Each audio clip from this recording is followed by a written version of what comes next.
Hey everyone, welcome back to another Mattel Jurassic World Dominion review. Today we're taking a look at the new massive action Ampelosaurus. For you longtime followers of this channel, you know that I get a little bit slutty for sauropods, so it's always a welcome addition to see a new sauropod species in the Jurassic World line. And I have to say, lately Mattel has been really scraping around the bottom of the barrel, digging up obscure species, which I absolutely love. And we got this awesome looking Ampelosaurus. Yes, it is not accurate in the slightest. I just love all the artistic liberties they took with the species. Just a really cool figure. And it's nice to have a smaller sauropod to add to our collection, because we got that giant ass Dreadnoughtus that's going to be coming out soon. I have no clue where I'm putting that beast. So yeah, nice welcome addition to have a mid-sized sauropod come out from Mattel again. Now, I ended up getting this figure from Big Bad Toy Store. It retailed for just over $20, but once it hits Target and Walmart, it'll retail for $19.99. Now, if you want to get this figure right now, it's currently in stock at Big Bad Toy Store. I'll leave a link to them down below in the description. So let's go over the package really quick before we crack this sauropod open. Got the Jurassic World Dominion logo down here in the corner. Got Rexy in the background, night sky, helicopter chasing Rexy. Nothing that we haven't seen before. You got a couple pictures on the front of the box of how the massive action of the Ampelosaurus works. And spinning it around, you get a nice artwork of how that action works. And then down here in the corner is the other figure that will be shipping with this Ampelosaurus. It's the Yangchuanosaurus, which means it's another repack. Wave 3 will have the Sauropod, which I'm really excited for. So enough about the packaging. Let's crack this figure open and take a closer look. And let's start with this 360 degree view of the Ampelosaurus.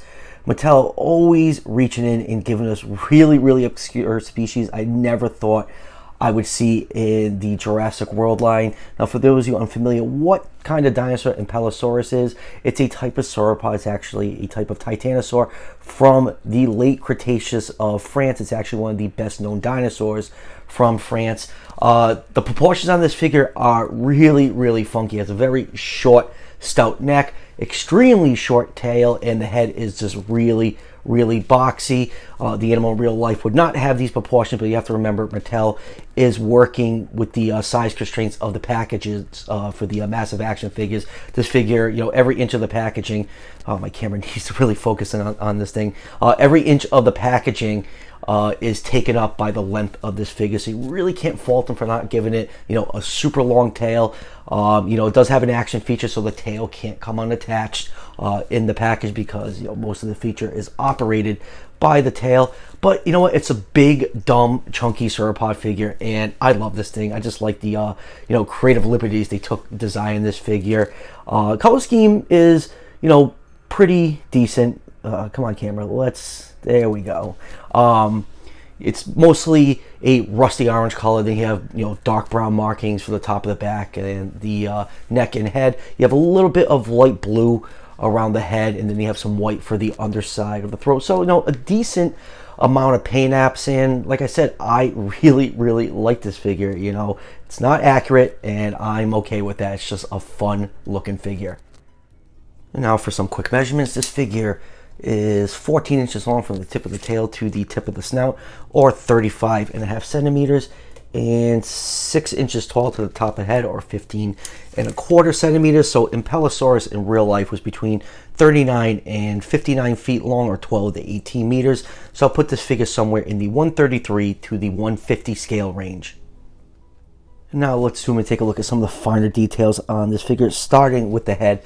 Like I said earlier, the head is nowhere near close to being accurate for this species of dinosaur. It has a very, Chimaerosaurus type skull. The skull in real life would be a lot longer and lower. I actually have an accurate Ampelosaurus figure that I'll bring out a little bit later on during comparisons. But you know what? It has a lot of character and charm, so I'm not going to beat this thing up because it's not, scientifically accurate. I'm not buying these toys because they're accurate. I'm just buying them because I'm a fan of the franchise, and they're fun. So really don't care how the head turned out. I just think it has a lot of personality, especially when you close the mouth on here. It just looks absolutely adorable looking. You can see the nostril sculpted in right here. A little bit of light blue paint surrounding the orbit and nostril. Eye is painted in yellow with a black pupil. You have all this brown paint for the top of the head, and all that brown goes all the way down the neck to just about the tail base. The lower jaw is cast in white plastic, and then turn the figure over to the side. You can see inside the mouth, you have some pretty, sharp looking sauropod teeth in there, but it definitely gives this figure some serious character. You can see even the tongue has some really, really nice texture on it, cast in a very glossy pink paint, and even the roof of the mouth is also cast in that really reflective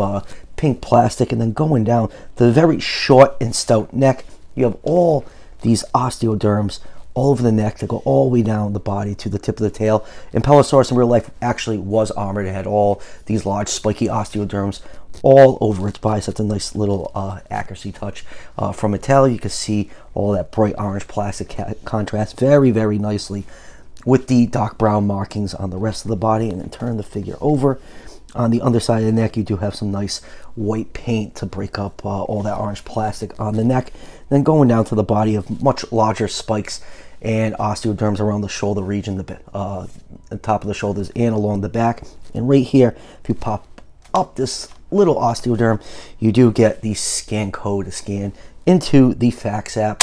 And then going down to the front legs, toe claws are not painted. Same thing with the hind legs. We have all nice folds and wrinkles and all those large osteoderms mixed in. And then you have like this little bit of a wash on the sides of the belly and the hind legs, just to add a little bit more color to the figure. I've noticed this on a couple of the new Dominion toys. It's okay. It just looks like it's really, really lazily applied. Like someone got like watercolors and just ran it over the figure really, really quick. It's definitely one of the laziest washes I've ever seen on the figure, but it does add another splash of color since it is green. It does contrast nicely with the bright orange. On the underside, you can see some nice folds and wrinkles all along the belly. The undersides of the feet are all nicely detailed. And then going down to the very, very short tail. No paint on the tail, pretty typical for most of the figures in the Dominion main line. You got more of those osteoderms.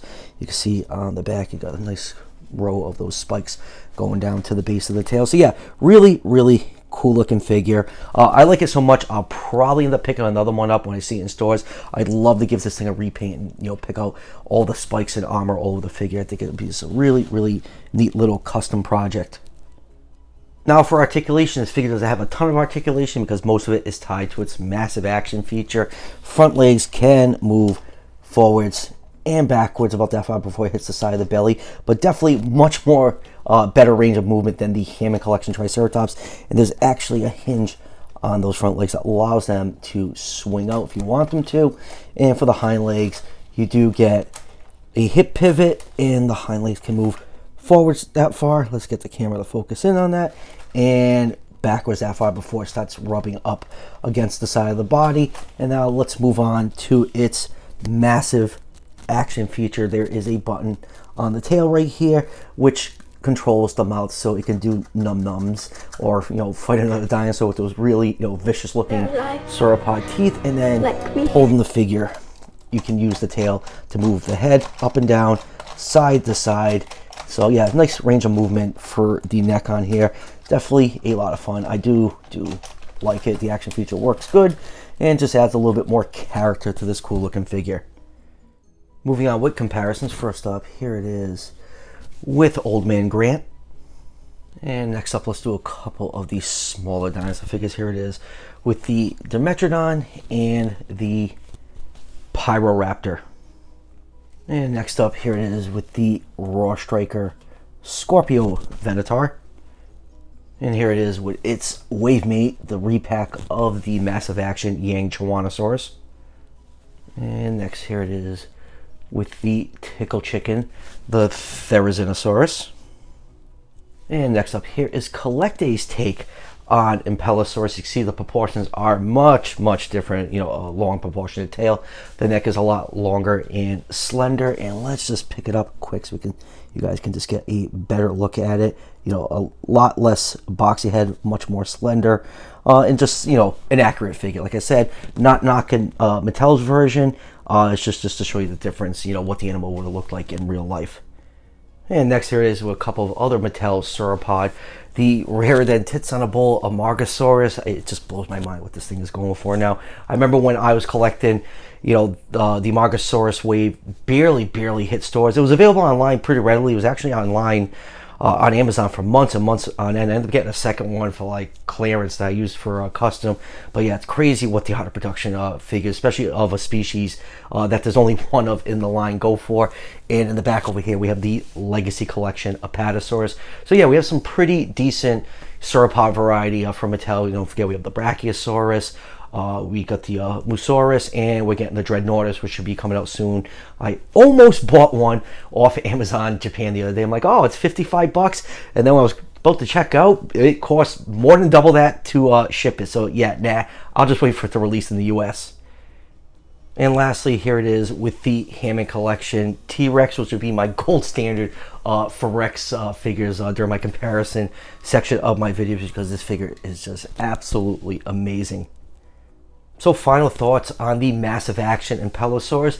It's a fun figure. I really enjoy it. I really don't care about the accuracy. It's just a stocky, short, thick looking sauropod, and I'm okay with that. A sauropod is always a welcome addition in my collection, no matter what company they come from. They're among my favorite species of dinosaur. So yeah, very cool looking figure.